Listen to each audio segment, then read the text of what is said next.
Nas aulas anteriores, nós vimos as 3 leis de Kirchhoff para a espectroscopia. Então, novamente, revisando. Se você analisar a luz emitida por um sólido incandescente, analisar através de um espectrômetro, você tem um espectro contínuo. Exemplo de sólido incandescente, você tem o filamento de tungstênio na lâmpada de filamento. Você passa aquela luz branca da lâmpada de filamento por um espectrômetro e você tem um espectro contínuo. Se você tiver um gás sob baixa pressão incandescente, por exemplo, o gás de dentro de uma lâmpada de neon ou até de uma lâmpada fluorescente, você vai ter um espectro de linhas. Se você fizer passar o espectro contínuo emitido por um sólido incandescente, se fizer passar esse espectro contínuo, essa luz, por um gás rarefeito em baixa temperatura, você tem um espectro de absorção, né? Vimos também um pouco sobre tubo de raios catódicos, né? Se você não entende isso aqui, né? Vamos desenhar para você entender melhor, afinal, o que é esse tal tubo de raios catódicos aqui, né? E aqui a gente está meados do século XIX. Então, você tem lá um tubo de vidro, né? E você tem 2 eletrodos. Um é o cátodo, outro é o ânodo. Então, digamos, acho que eu represento dessa maneira aqui. Digamos que isso aqui seja uma bateria, que seja o polo negativo e que seja o polo positivo. Obviamente não vai usar uma bateria, né? Só precisa de 5.000 volts para cima, né? Aqui a gente imagina a seguinte situação. Você tem uma bomba de vácuo, tem uma torneirinha aqui. E você tem um gás que você vai injetar aqui. Por exemplo, um cilindro de gás pode ser o hidrogênio. Então você faz vácuo primeiramente, depois você injeta hidrogênio. Depois você faz vácuo de novo. Para quê? Para você ter hidrogênio sob baixa pressão. E aí você sela. Isso aqui é de vidro, você vem com maçarico e fecha. Maçarico aceso, funde isso aqui e fechou. Agora você tem hidrogênio, baixa pressão. Digamos que sejam átomos de hidrogênio. Uma vez que você impõe a diferença de potencial aí, você vai ter o feixe de elétrons saindo do cátodo em direção ao ânodo. Obviamente, o elétron não havia sido descoberto em meados do século XIX. Então, não sabemos nada sobre elétrons por enquanto. Então, aqui tem um desenho, né? A depender da natureza do gás, aqui dentro você vai ter uma coloração diferente, né? Então, você tem aqui, por exemplo, o hidrogênio, uma coloração vermelha. Só que esse vermelho aqui não é um vermelho puro, não é o vermelho do laser. Olha, se for o oxigênio, é amarelado. Essa luminescência verde aqui, eu não sei de que gás é. Mas aqui você pode ter uma ideia do tubo de raios catódicos, né?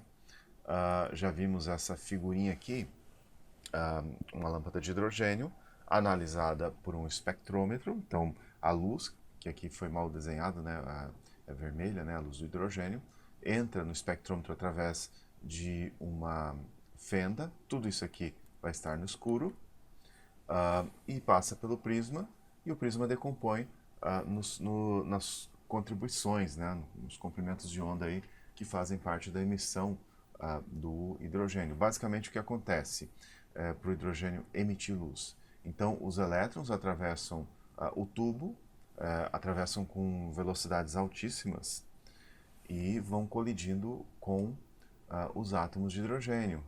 Colidindo com os átomos de hidrogênio, eles transferem parte dessa energia para os átomos de hidrogênio, que ficam excitados e emitem luz. Então, aquela luz vermelha vem do processo de relaxação dos átomos de hidrogênio excitados e que foram bombardeados por elétrons. Esses elétrons aqui, que saem do cátodo e vão em direção ao ânodo, são chamados de elétrons balísticos. Elétrons balísticos, por quê? Porque eles não fazem parte do átomo. Inclusive, você pode calcular a energia, até a velocidade desses elétrons. Olha só, a energia em Joule vai ser a carga do elétron vezes a diferença de potencial. Então, por exemplo, você sabe que a carga do elétron é 1,6 vezes 10 a menos 19 Coulomb. Digamos que você use 5.000 volts, como no meu tubo de raios catódicos. Então, aqui você calcula a energia em joule. Só um detalhe aqui para simplificar a nossa vida. Olha só, se você tem uma carga elementar, que é isso aqui, 1,6 vezes 10 a menos 19 Coulomb, e acelerar essa carga por uma diferença de potencial de 1 volt, então a gente usa uma unidade especial que é 1 elétron volt. Se você pensar aqui na carga elementar no volt, então você tem assim que 1 elétron volt é igual a 1,6 vezes 10 a menos 19 joules. Então, essa relação entre o elétron volt, que é uma unidade super prática, e o joule. Inclusive, vou calcular aqui o valor em joule. Obviamente, essa energia aqui é igual a 5.000 elétron volt por elétron, mas vamos calcular isso aqui. Então, eu vou parar o vídeo e vou calcular. Então, aqui está a energia em unidades do Sistema Internacional. Já que eu calculei essa energia, eu posso até ter uma ideia da velocidade do elétron. Então, você tem assim que a energia, se você for pensar em energia cinética, o elétron balístico atravessando o tubo aqui, é igual a 1 meio de m v ao quadrado, v é a velocidade. Então, a velocidade aí seria essa energia, vamos organizar aqui, multiplicado por 2, dividido pela massa do elétron, raiz quadrada aqui, né? Então vamos colocar isso e calcular, estimar a velocidade com que o elétron atravessa esse tubo, o elétron balístico. Eu preciso aqui me lembrar da massa do elétron. Esse m aqui é a massa do elétron. Então vamos lá, eu já tenho aqui o valor da massa do elétron, então a velocidade desse elétron balístico vai ser 2 vezes a energia em joule, né? Nós vamos obter a velocidade em metros por segundo, né? Então isso aqui fica 8 vezes 10 a menos 16 joules. Eu divido pela massa do elétron, que é aproximadamente 9,11 vezes 10 a menos 31 quilogramas.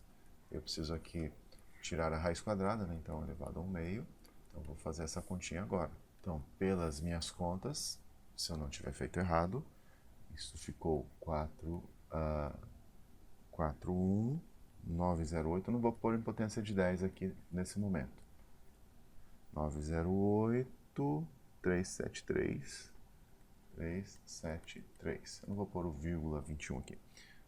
Metros por segundo. Só para você ter uma ideia, eu vou dividir isso aqui pela velocidade da luz para você ter uma ideia da porcentagem da velocidade do elétron balístico em relação à velocidade da luz, que é 2,9979. Então, 2,9979 vezes 10 à oitava, né? Se não me engano. Então, vamos ver lá. 1, 2.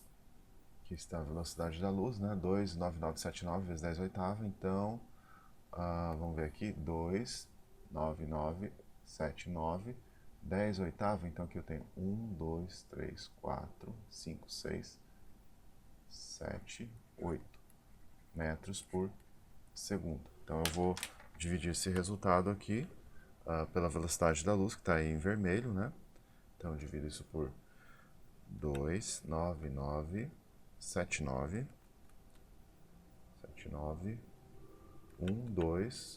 12, zeros, né? Então, aqui deu 14%.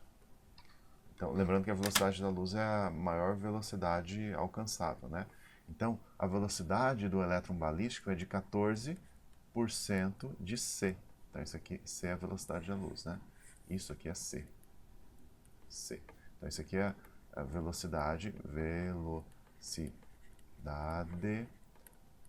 do elétron balístico. Considerando esse sistema aqui que você tem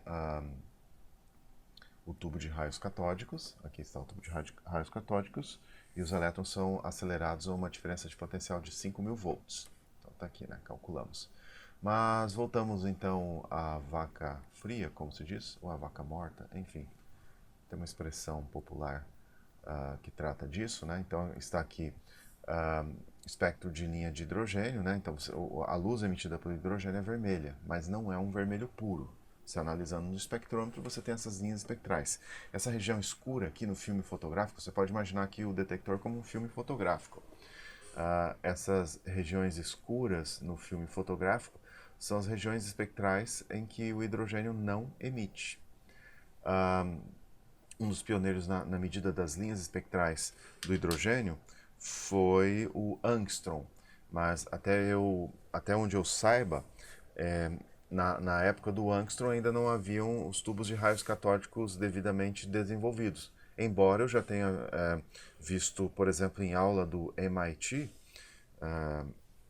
o professor afirmando que sim, Ångström teria medido em tubos de raios catódicos. O que eu sei é que Ångström, em meados do século XIX, analisou o espectro da luz solar.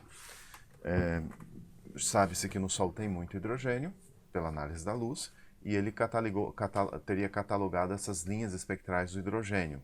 Então eu não posso garantir que ele tenha feito um experimento como esse aqui, mas o que se tem de seguro é que ele analisou as linhas espectrais do hidrogênio no Sol, e aí deve ter observado essas linhas aqui, né? Então você pega lá a luz vermelha do hidrogênio, você tem essas linhas espectrais. Obviamente o Sol não é vermelho, por quê? Porque tem, entre outros elementos lá, o hélio. Aliás, só para você ter uma ideia, e tem no material de vocês, o hélio foi descoberto primeiramente na luz solar, e depois que foi descoberto no planeta. Como? Espectroscopia, análise da luz.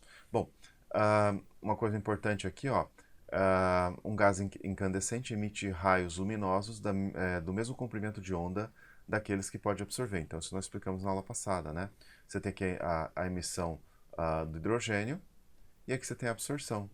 Isso aqui seria equivalente a isso aqui, como se você tivesse, então, um espectro contínuo vindo de um corpo incandescente, um sólido incandescente, como uma lâmpada, absorvido por hidrogênio em baixa temperatura. Então você viria ou observaria as linhas de absorção do hidrogênio. Então você incide o espectro contínuo, arco-íris, né, a luz branca, sobre o hidrogênio em baixa temperatura, ele vai absorver justamente nos mesmos comprimentos de onda que ele emite. Lembrando que cada elemento químico vai ter uma emissão característica. Agora a gente precisa ir para a modelagem matemática dessas linhas espectrais. Veja que não havia uma explicação física para essas observações aqui das linhas espectrais em meados ou final do século XIX, mas já havia um esforço em se fazer a modelagem. Então, esse esforço, até onde eu sei, começou com J.J. Balmer. Então, aqui, ó, tá aqui a contribuição de Balmer, né?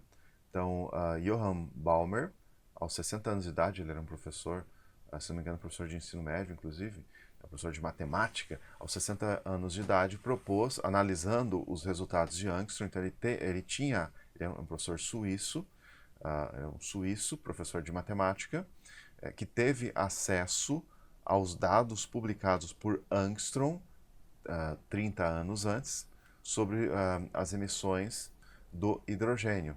E ele propôs essa equação aqui para modelar o que é? Prever as emissões de hidrogênio usando essa constante n. O que seria esse n? Bom, esse n nesse momento é só um número inteiro. Ele vai ter sentido quando o Niels Bohr lança o seu modelo atômico. A gente vai chegar lá. Então aqui em 1885, né, você tem a primeira tentativa com sucesso de modelagem matemática, de previsão matemática das linhas espectrais do hidrogênio. E você tem uma equação mais geral aqui, logo em seguida por esse sueco, Rydberg, 1888, propôs uma equação mais geral aqui para modelar essas linhas espectrais. Esse R aqui você poderia colocar assim, R, para não H, que é a constante de Rydberg, para não confundir com a constante dos gases, vale 10973700. Então vamos tentar entender essa equação, vamos usar essa equação agora. Então nós vamos resolver esse probleminha aqui, olha, determine o comprimento de onda da radiação emitida por átomos de hidrogênio através da transição de N igual a 6 para N igual a 2. Olha, N igual a 2 seria equivalente a isso aqui para a equação de Balmer. Então, essa aqui é a equação de Balmer. E essa aqui é a equação, digamos assim, generalizada, que é do Rydberg. Né? Então, nós vamos usar essa equação aqui. Veja só, o N1 tem que ser menor que o N2. Então, o N1, qual é o número menor aí? É o 2 ou 6? É o 2, né? Então, o N1 vale 2. O N2, que é maior que N1, vale 6. E vamos usar esta equação aqui. O R eu já coloquei o valor na aula passada, né? Na aula passada não, agora há pouco. Então, vou colocar uma outra cor de canetinha. Esse 1 sobre lambda é o inverso do comprimento de onda, também conhecido como número de onda. O número de onda é proporcional à energia. Então, vamos lá. Esse R é uma constante que vale 1,09737700 metro a menos 1, recíproco do metro. Por quê? Porque nós vamos obter 1 sobre lambda também recíproco do metro, ou número de onda aí, né? 1 sobre lambda. Então agora nós temos aqui 1 sobre... Quem é o N1? É o 2. Então 2 ao quadrado menos 1 sobre... Quem é o N2? É o 6 ao quadrado. Dica, trabalhe primeiro o que tem aqui dentro dos parênteses. Eu vou fazer a conta bem rápido aqui, porque a nossa videoaula já está um pouco longa, e aí a próxima aula eu vou fazer outros exemplos. Então, aqui pelas minhas contas, o lambda dessa transição de N igual a N2 igual a 6 para N1 igual a 2, esse lambda deu 410 nanômetros. E veja que isso bate com uma das linhas espectrais do hidrogênio, olha aqui, 410. Bom, isso é só um modelo matemático. Isso vai ficar, não é um modelo físico explicando o que acontece. É só um modelo matemático. Na próxima aula nós voltamos a trabalhar com essa equação para que você aprenda a mexer com os números, né? Até lá.